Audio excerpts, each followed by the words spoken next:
North Korea has a new date on its holiday calendar, and it's just a few days away.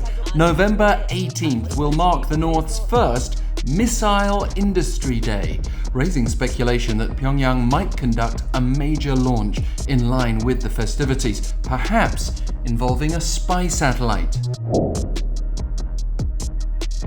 How and why does North Korea create a new national day like this, you might ask? The designation was made at a session of the Permanent Commission of the Standing Committee of the Supreme People's Assembly of North Korea.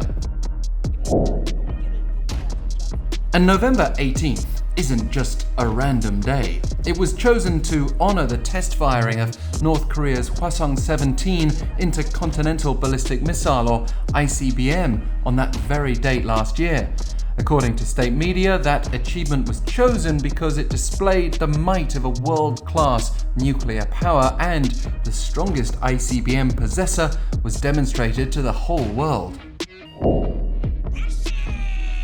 On November 18, 2022, the Hwasong-17 reportedly flew close to 1,000 kilometers for 4,135 seconds at an apogee of 6,040.9 kilometers before landing in international waters.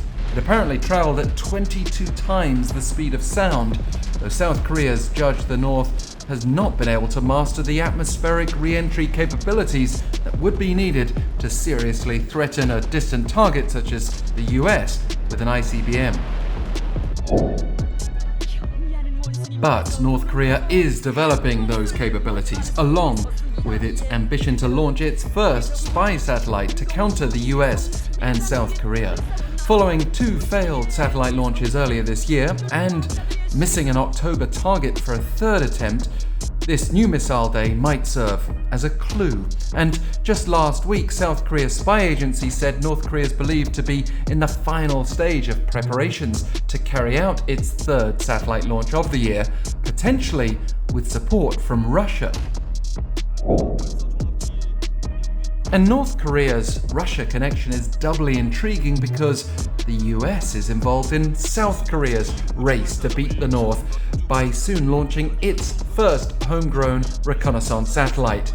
South Korea's new defense minister, Shin Won-sik, confirmed Friday that the satellite will be launched from Vandenberg Space Force Base in California on November 30th, carried by a Falcon 9 rocket made by an American manufacturer, SpaceX.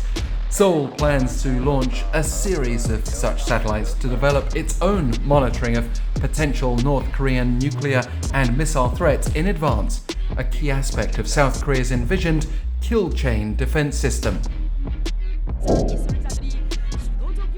With North Korea no doubt feeling the pressure of American support for South Korea, not to mention the optics if it fails with a third launch attempt of its own, Pyongyang has issued a strong warning concerning Seoul and Washington's trilateral military cooperation with Japan.